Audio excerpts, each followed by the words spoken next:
Boa noite, senhores. Sou Fernando Rodrigo, delegado de polícia no estado de Goiás. Antes de começar o vídeo dessa semana, peço que se inscrevam no nosso canal. Caso queiram fazer alguma sugestão, estamos à disposição. Nós vamos explorar o seguinte caso hipotético. Suponhamos que dois policiais rodoviários federais façam abordagem de determinado sujeito e nessa abordagem haja uma resistência. Diante dessa resistência, os policiais fazem a contenção do abordado, levam-no para o porta-malas de uma viatura e, como forma de aplicar um castigo pessoal, eles lançam um gás que provoca o óbito da vítima, conforme laudo de exame cadavérico. Neste caso, haveria algum crime? Quem teria atribuição para investigar? Quem teria competência para julgá-lo? Caberia prisão preventiva?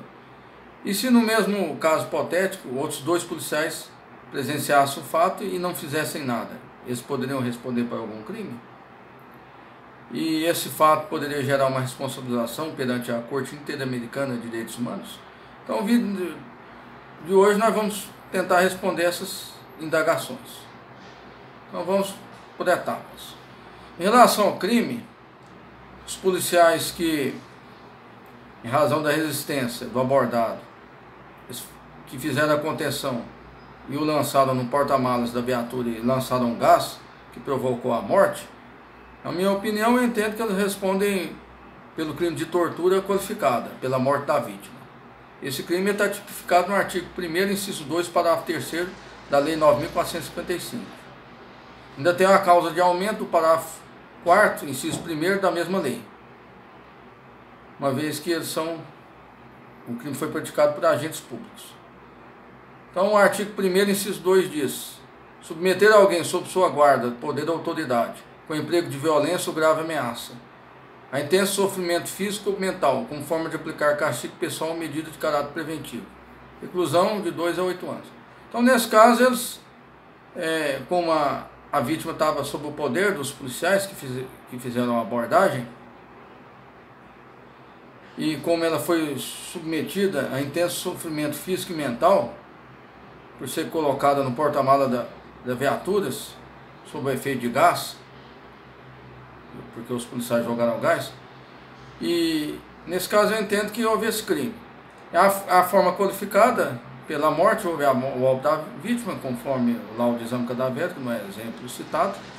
E é importante ressaltar que esse crime de tortura qualificada pela morte da vítima exige um elemento subjetivo especial do tipo, ou seja, uma finalidade específica. E qual seria essa finalidade específica? Seria a finalidade de aplicar o castigo pessoal ou medida de caráter preventivo. Então, esse elemento subjetivo está satisfeito, uma vez que eles fizeram aquilo com a vítima como forma de aplicar um castigo pessoal, uma vez que houve a resistência na abordagem. Ou até mesmo uma medida de caráter preventivo para que a vítima evitasse a reagir à abordagem. E a forma qualificada está no parágrafo 3º. Se resulta lesão corporal de natureza grave ou gravíssima, a pena é de reclusão de 4 a 10 anos. Se resulta morte, a reclusão de 8 a 16 anos. Então, a pena base é de 8 a 16 anos. E a causa de aumento está no parágrafo 4º. Aumenta-se a pena de 1/6 a 1/3 se o crime é cometido por agente público. Está no artigo 1º, inciso 2, parágrafo 3º e 4º, inciso 1º, da Lei 9.455. Em relação aos policiais que presenciaram o fato e foram omissos, não fizeram nada, eles respondem pela tortura na forma omissiva. Está no artigo 1º, parágrafo 2º, da Lei 9.455. Aquele que se omite em face dessas condutas, quando tinha o dever de evitá-las ou apurá-las, incorre na pena de detenção de 1 a 4 anos, ou seja, a pena é bem menor.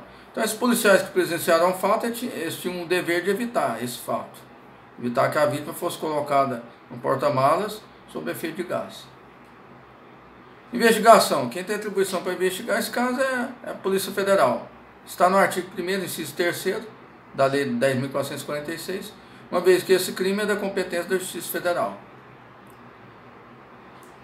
É crime da competência da Justiça Federal, porque está previsto no artigo 109, inciso 4º.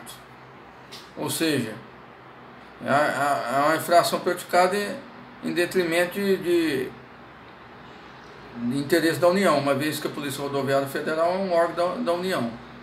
Então, como os policiais rodoviários federais praticaram o crime no exercício da função, a competência é da Justiça Federal. E isso está na súmula 147 do STJ, que estabelece que compete à Justiça Federal processar e julgar os crimes praticados por funcionário público federal, quando relacionado ao exercício de sua função. Então, como o crime foi praticado por policiais rodoviários federais, ou seja, funcionários públicos federais, no exercício da função, a competência é da Justiça Federal. Agora, quanto ao tópico da prisão preventiva, a prisão preventiva não pode ser decretada de ofício pelo juiz, mas pode ser feita por representação da autoridade policial, ou então por requerimento do Ministério Público Federal, com fundamento da garantia da ordem pública, seja em razão da gravidade em concreto do crime praticado, que violou gravemente os direitos humanos, ou seja, em razão do risco iminente de reiteração delitiva, por estarem os policiais no exercício da função, havendo o risco deles fazerem o mesmo em outras situações. Então, na minha opinião, caberia a prisão preventiva desde que fosse de forma devidamente fundamentada, por representação da autoridade policial e requerimento do Ministério Público Federal. Mas ela não pode ser decretada de ofício pelo juiz federal. E o último tópico que nós vamos explorar nesse vídeo é sobre a Corte Interamericana. Caberia a responsabilidade desses agentes públicos, ou até mesmo do Brasil, perante a Corte Interamericana de Direitos Humanos? A resposta é sim, porque houve a grave violação de direitos humanos, ou seja, uma tortura qualificada pela morte. E está nos artigos 44, 46 e 63, todos da Convenção Americana de Direitos Humanos, o Pacto de São José da Costa Rica. Decreto 678/92, que tem natureza supralegal conforme o entendimento do STF. É importante ressaltar também que o artigo 46 do Pacto de São José da Costa Rica, ele estabelece alguns limites em relação à notícia ser encaminhada à Corte Interamericana, para fim de julgamento pela Corte. Geralmente eles exigem uma certa inércia dos órgãos internos para que seja exercida a competência da Corte Interamericana de Direitos Humanos. Mas que caberia a responsabilidade do Brasil, a resposta seria sim, diante da grave violação de direitos humanos. Então esse é o vídeo que eu tinha a apresentar aos senhores hoje.